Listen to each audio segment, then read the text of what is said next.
Hi ആൾ എല്ലാവരെയും എൻ്റെ ചാനലിലേക്ക് സ്വാഗതം ചെയ്യുന്നു. ഇന്നത്തെ വീഡിയോയിൽ കാണിക്കുന്നത് ഒരു ഈസി ഹെൽത്തി ബ്രേക്ക്ഫാസ്റ്റ് റെസിപ്പിയാണ്.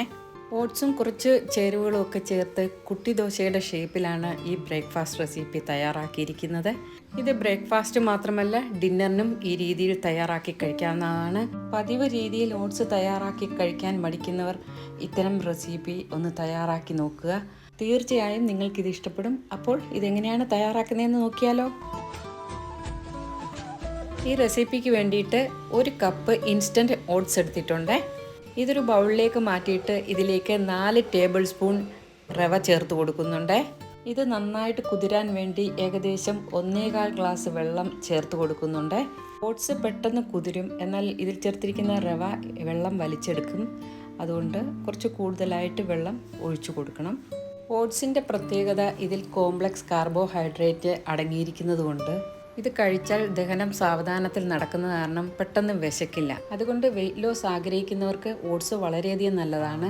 ഇതാ ഇവിടെ മിക്സാക്കി എടുത്തിട്ടുണ്ട്. ഇതൊരു 10-15 മിനിറ്റ് കുതിർക്കാൻ വെക്കാം. 15 മിനിറ്റ് കഴിഞ്ഞു. ഓട്സും ഇതിലേക്ക് ചേർത്ത റവയും നന്നായിട്ട് കുതിർന്നിട്ടുണ്ട്. ഇനി ഇതിനെ വലിയൊരു മിക്സർ ജാറിലേക്ക് മാറ്റാം. അരയ്ക്കാൻ വേണ്ടിയിട്ട് ഇതിലേക്ക് കുറച്ചുകൂടി വെള്ളം ചേർത്ത് കൊടുക്കണം. കൂടാതെ കുറച്ച് ചേരുവകളും ചേർക്കാനുണ്ട്. ഇതിലേക്ക് ചെറിയൊരു ബൗൾ ചിരകിയ തേങ്ങ ചേർത്ത് കൊടുക്കുന്നുണ്ട്. കൂടാതെ ആവശ്യത്തിന് ഉപ്പും. ഇനി ചേർത്ത് കൊടുക്കുന്നത് 1 ടേബിൾ സ്പൂൺ കട്ട തൈരാണ്. ഇതിന് പകരം 1/2 ഗ്ലാസ് ബട്ടർ മിൽക്ക് ചേർത്ത് കൊടുക്കാം. ഇനി ഇത് നന്നായിട്ടൊന്ന് അരച്ചെടുക്കണം.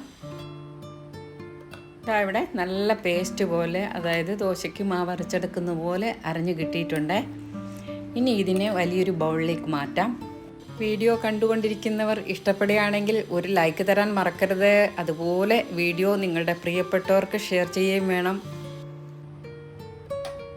ബൗളിലേക്ക് മാറ്റിയ മാവിലേക്ക് 1/2 സ്പൂൺ ജീരകപ്പൊടി ചേർത്ത് കൊടുക്കുന്നുണ്ട്. ഇത് ചേർത്ത് നന്നായിട്ട് മിക്സാക്കി എടുക്കണം. പെട്ടെന്ന് തന്നെ തയ്യാറാക്കാവുന്ന റെസിപ്പി ആയതുകൊണ്ട് അധികം ചേരുവകളൊന്നുമില്ല. ഇനി ഇതിലേക്ക് കുറച്ച് വെള്ളം ചേർക്കേണ്ടതായിട്ടുണ്ട്. അപ്പോൾ ജാറ് കഴുകിയ ശകലം വെള്ളം ഇതിലേക്ക് ഒഴിച്ചു കൊടുക്കുന്നുണ്ട്. നല്ല ദോശ പോലെ ഇത് പരത്തി ചുടുകയാണെങ്കിൽ ഇതിലേക്ക് കുറച്ച് കൂടുതൽ വെള്ളവും ചേർത്ത് അതുപോലെ അരമണിക്കൂർ വെച്ചിട്ട് തയ്യാറാക്കാവുന്നതാണ്. ഇത് അങ്ങനൊന്നും ചെയ്യുന്നില്ല, ഉടനെ തന്നെ ചുട്ടെടുക്കുകയാണ്.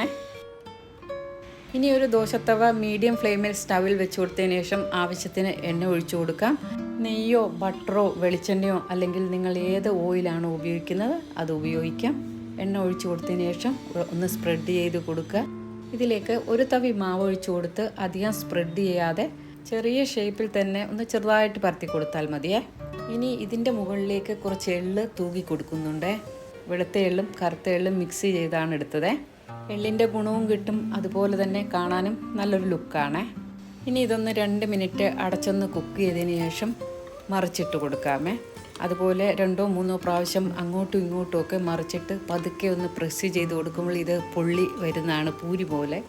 ഓട്സിൽ ആൻറ്റി ഓക്സിഡൻസ് ധാരാളം അടങ്ങിയിരിക്കുന്ന കാരണം BP കൺട്രോൾ ചെയ്യാൻ സഹായിക്കുന്നു. കൂടാതെ ധാരാളം സൊല്യൂബിൾ ഫൈബർ കണ്ടൻറ്റ് ഉള്ളതുകൊണ്ട് ബ്ലഡ് ഷുഗർ കൺട്രോൾ ചെയ്യാനും ബാഡ് കൊളസ്ട്രോൾ കുറയ്ക്കാനും സഹായിക്കും. ഇതാ ഇവിടെ ആദ്യത്തെ ഒരെണ്ണം തയ്യാറായി. ഇനി ഇതുപോലെ ബാക്കിയുള്ളതും തയ്യാറാക്കിയെടുക്കാം. ഓരോ തവി മാവ് ഒഴിച്ച് അധികം പരത്താതിരുന്നാൽ പാൻ കേക്കിൻ്റെ ഷേപ്പിൽ 3 എണ്ണം ഈ പാനിൽ തന്നെ ഉണ്ടാക്കിയെടുക്കാൻ പറ്റും. അധിക സമയം വേസ്റ്റാക്കാതെ വളരെ പെട്ടെന്ന് തന്നെ തയ്യാറാക്കിയെടുക്കാൻ പറ്റാവുന്നതുമാണ്. അതുപോലെ ഷേപ്പ് ചെറുതാകുമ്പോൾ നല്ലതുപോലെ ഇത് കുമിളിച്ച് വരികയും ചെയ്യും.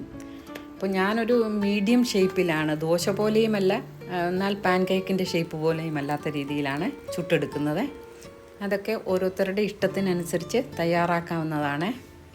ഇൻസ്റ്റൻറ്റ് ഓട്സിനേക്കാളും കൂടുതൽ ഗുണമുള്ളത് റോൾഡ് ഓട്സിനാണ്. അതിൽ കൂടുതൽ ഫൈബർ കണ്ടൻറ്റ് അടങ്ങിയിരിക്കുന്നു. കഴിയുന്നതും അത്തരം ഓട്സ് ഉപയോഗിക്കാൻ ശ്രമിക്കുക. ഇതാ ഇവിടെ എല്ലാം ചുട്ടെടുത്തിട്ടുണ്ട്.